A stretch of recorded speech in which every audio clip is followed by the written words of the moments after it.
Hi! Hello! నమస్తే. Welcome to BRK health channel. నేను తరుణి. ఈరోజు టాపిక్ వచ్చేసి బ్యాక్ పెయిన్ అన్నమాట. సో, ఈ టాపిక్ గురించి మనతో పాటు డిస్కషన్ చేయడానికి డాక్టర్ సూర్య సాయి అఖిల్ ఫిజియోథెరపిస్ట్ సార్ ఉన్నారు. సార్‌ని అడిగి మరిన్ని విషయాలు తెలుసుకుందాం. నమస్కారం సార్. నమస్కారం. సార్ అసలు బ్యాక్ పెయిన్ అనేది ఎందుకొస్తుంది? హ్మ్. అండ్ ఎలాంటి వయస్సు ఉన్న వాళ్ళకి బ్యాక్ పెయిన్ అనేది వస్తుంది? సో, బ్యాక్ పెయిన్‌కి వయసుతో సంబంధం లేదు ప్రెజెంట్ అయితే. ఓకే. ఎందుకంటే మనం జనరల్‌గా చూసుకున్నాం అనుకోండి బ్యాక్ పెయిన్ చాలా మందికి సర్వసాధారణంగా చూస్తున్నాం మనం. సో, ఐ డోంట్ బిలీవ్ అంటే ఓకే. ఒక టైంలో చూసుకుంటే మీరన్నట్టుగా ఏజ్ గ్రూప్ చూసుకుంటే 30 అబోవ్, 40 అబోవ్ వాళ్ళకి బ్యాక్ పెయిన్ వచ్చేది అవును. ఒకప్పుడు. ఇప్పుడు అట్లా ఏం లేదండి. స్కూల్ బ్యాగ్స్ చిన్నప్పుడు పిల్లలు. అవును. ఇప్పుడు మోసి, ఎట్లున్నాయి మోసి మోసి మోసి అమ్మ నాకు నడుము నొప్పొస్తుంది, అమ్మ భుజం లాగుతుంది, అమ్మ నాకు మెడ లాగుతుంది. బికాస్ ఆఫ్ దట్ పోస్చర్ అన్నమాట అంతే. ఆ! So, it's all related to mechanical అండి. Coming to younger ages okay. చిన్న పిల్లల్లో కానివ్వండి, లేకపోతే టీనేజర్స్‌లో కానివ్వండి, it's all mechanical back pain మాట. సో, ఈ మెకానికల్ బ్యాక్ పెయిన్ అనేది ఒక టైప్ ఉంటుంది. ఇంకొకటి ఆర్థరైటిక్ చేంజెస్ ఆర్ డీజనరేటివ్. అంటే ఇదేంటిదంటే ఏజ్ రిలేటెడ్ మళ్ళీ. ఆర్థరైటిక్ చేంజెస్, డీజనరేటివ్ అనేది ఏజ్ రిలేటెడ్. ఒక ఏజ్ 35, 40 దాటిన తర్వాత you can observe this degenerative changes. Okay. అంటే కొంతమందికి ఎర్లీ స్టేజెస్‌లో అవుతాయి. అది బికాస్ ఆఫ్ మాల్ న్యూట్రిషన్ అంటే న్యూట్రిషన్ సప్లై సరిగ్గా లేదు బాడీకి. ఫుడ్ టైంకి తీసుకోవట్లేదు. లేదంటే వాళ్ళు టైమ్ టు టైమ్ సరిగ్గా ఎక్సర్సైజ్ చేయట్లేదు, మెయింటైన్ చేయట్లేదు హెల్తీ లైఫ్ స్టైల్ అన్నప్పుడు అదొకటొస్తుంది. మరీ ఎక్కువగా ఇప్పుడు మనం చూసేది ఎక్కడ అంటే డెస్క్ జాబ్స్ అండి. Any desk jobs. సాఫ్ట్‌వేర్స్ అవ్వచ్చు, లేకపోతే న్యూస్ ఛానెల్స్ అవ్వచ్చు, లేకపోతే anywhere whoever they are doing desk jobs వాళ్ళకి బ్యాక్ పెయిన్ అనేది సర్వసాధారణంగా వస్తుంది. అది కాకుండా అంటే మళ్ళీ హ్మ్, అంటే ఇది ఒక బ్యాక్ పెయిన్ అనేది ఒక స్పెసిఫిక్ జోన్‌లో డిస్కస్ చేయడానికి లేదిప్పుడు. ఓకే. హ్మ్. అలాగే బ్యాక్ పెయిన్స్ ఎన్ని రకాలుగా ఉంటుంది? అదేనండి. ఇప్పుడు మనం మాట్లాడుకుంటే మెకానికల్ బ్యాక్ పెయిన్ ఒకటి, ఓకే.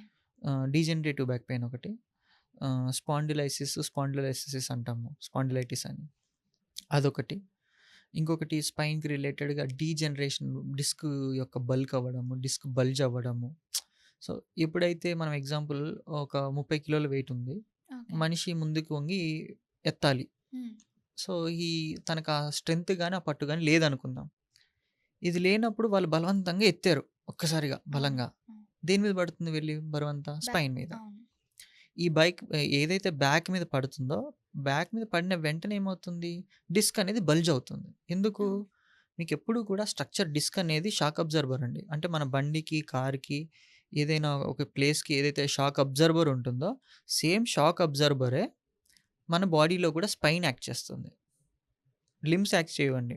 ఓకే. మనకెక్కడా కూడా మన చేతుల్లో గాని, కాళ్ళల్లో గానివ్వండి, మనకెక్కడా గూడా స్పంజ్ యాక్షను ఇట్లా ఈ యాక్షన్ ఉండదు. స్ప్రింగ్ యాక్షన్ ఉండదు.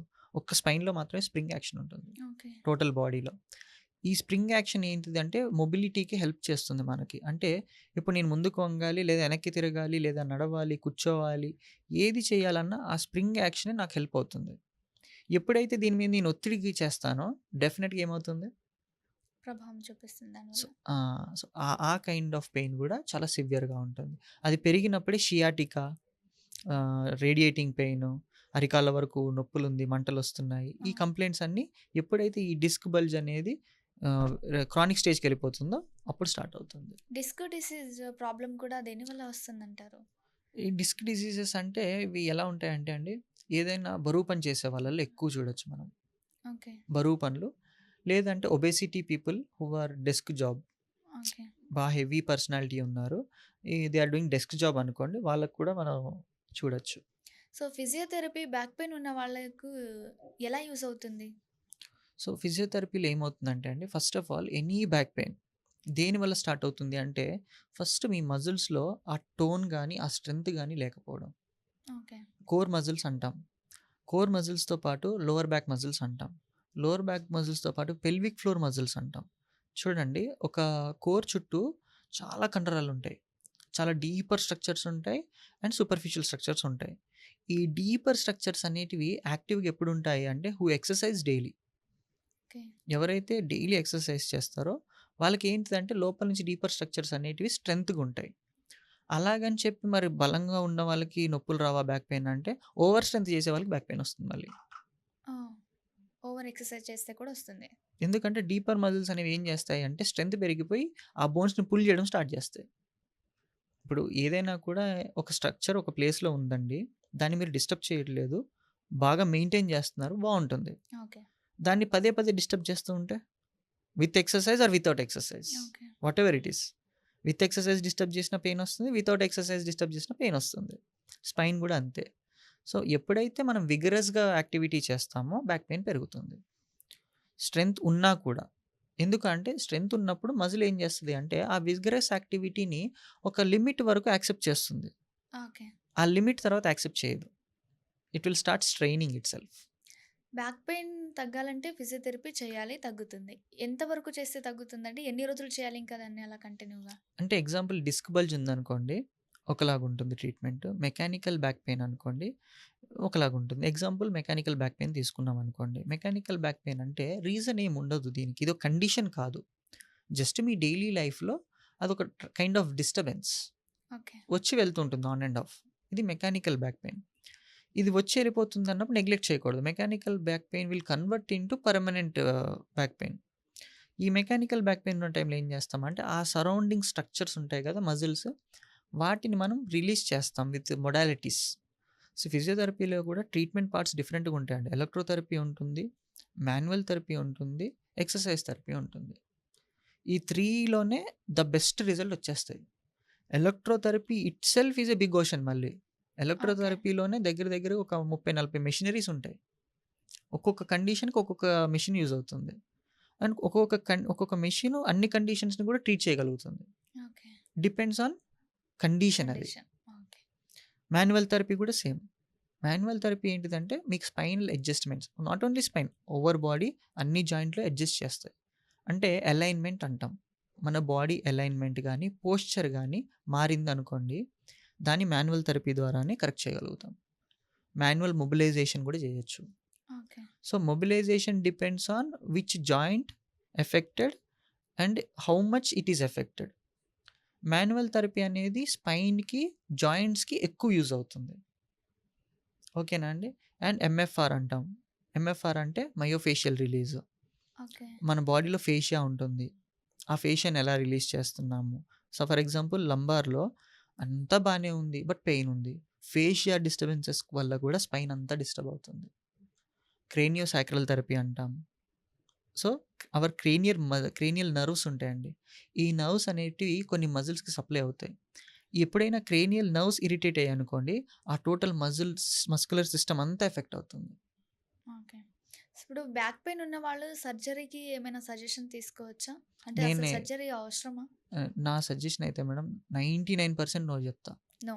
99 ఫిజియోథెరపీ చేస్తే క్యూర్ ఎనీ అయిపోతుంది. ఎనీ సర్జన్ కూడా స్పైన్‌లో నాకు తెలిసిన వాళ్ళలో ద ఫైనెస్ట్ సర్జన్స్ తీసుకుంటే తొందరగా స్పైన్‌ని టచ్ చేయరు. ఓకే. టాప్ మోస్ట్ సర్జన్స్‌ని మీరు ఎవరైనా టచ్ చేయండి. స్పైన్ సర్జరీ త్వరగా సజెస్ట్ చెయ్యరు. అన్‌లెస్ అంటిల్ అది ఇంకెంత ఉండాలి అంటే డిఫార్మిటీకి వెళ్ళిపోయి, ఇది ఇంక కొలాప్స్ అయిపోయే స్టేజ్‌లో ఉంది. సో, దీనికి సర్జరీ తప్ప ఇంకొక ఆప్షన్ లేదు అంటే తప్ప సర్జన్ ఫి స్పైన్‌ని టచ్ చెయ్యరు. టాప్ మోస్ట్ డాక్టర్స్ నేను చెప్పేది. ఓకే. మాక్సిమం వాళ్ళు చెప్పేది ఇప్పుడు ఏంటిదంటే బ్యాక్ పెయిన్ అంటే మోస్ట్‌లీ స్పెయిన్ వల్లనే వస్తుందంటారా? స్ప్రెయిన్ వల్ల అని కాదండి. మనం చేసే యాక్టివిటీ. ఇప్పుడు నేనే ఉన్నాను కదా! ఇప్పుడు ఇలా కూర్చున్నాను. ఒక గంట కూర్చుంటే బానే ఉంటుంది. 2 అవర్స్‌కి కొంచెం నొప్పొస్తది. నొప్పనిపిస్తది. ఓకే. 3 అవర్స్‌కి ఏకింగ్ స్టార్ట్ అవుతది. ఈ ఏకింగ్ ఉన్నా సరే నేను ఫోర్త్ అవర్ కూర్చున్నాను అంటే I am straining my self. Okay. అందుకే అన్నాను డెస్క్ జాబ్స్ అని. సాఫ్ట్‌వేర్ వాళ్ళకి ఆప్షన్ ఉండదు. వాళ్ళు మార్నింగ్ కూర్చున్నారనుకోండి డెస్క్ ముందు, అవును. ఈవినింగే లెగాలి. అంటే they keep on work from home వచ్చిన తర్వాత నేను పర్సనల్‌గా చూసిన కేసెస్ అయితే చెప్పలేను ఎన్ని నంబర్ ఉన్నాయి. వాళ్ళు ఫోన్ చేసి సార్ పెయిన్ ఉంది, సార్ పెయిన్ ఉంది. నేను అప్పటికి చెప్తాను. డెస్క్ జాబే గదా! ఇంట్లోనే ఉంటున్నారు గదా! ఏదన్నా ఒక డెస్క్ హై టేబుల్ ఉంటుంది గదా! హై టేబుల్ మీద పెట్టి నుంచొని వర్క్ చేయమని కూడా చెప్తున్నాను.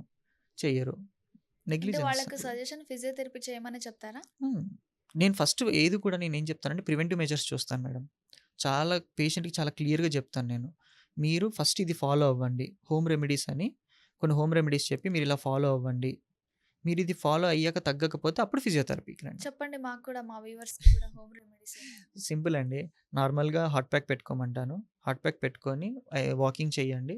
కోర్ స్ట్రెంథెనింగ్ మాములుగా ప్లాంక్స్ కానివ్వండి, లెగ్ రైజెస్ కానివ్వండి, ఇలా కొన్ని చేసుకోమని చెప్తాను. మాక్సిమం అవి చేసుకున్నప్పుడు బానే ఉంటారు. బట్ ఎప్పుడైతే అవి చేస్తున్నా పెయిన్ వస్తుంది అంటే చేయకూడదు. Okay. Once you are doing exercises నేను చెప్పానని మీరు ఎక్సర్‌సైజ్ చేస్తున్నారు. చేస్తే పెయిన్ వస్తుందంటే చేయకూడదు అని సైన్ అది. Okay. That is the way you need to consult a physiotherapist. Okay. ఇవన్నీ చూసుకోవాలి మనం. చూసుకొని చేయొచ్చు. Okay. Thank you sir. Thank you. So చూసారు కదా వ్యూవర్స్, బ్యాక్ పెయిన్ ఎలా వస్తుంది? వచ్చిన తర్వాత దాన్ని ఎలా ఫిజియోథెరపీ చేయాలి? ఎన్ని రోజులు చేయాలనేది చాలా చక్కగా ఎక్స్‌ప్లెయిన్ చేశారు. మరొక టాపిక్‌తో మళ్ళీ కలుద్దాం. అంతవరకు చూస్తూనే ఉండండి BRK health channel. Thank you.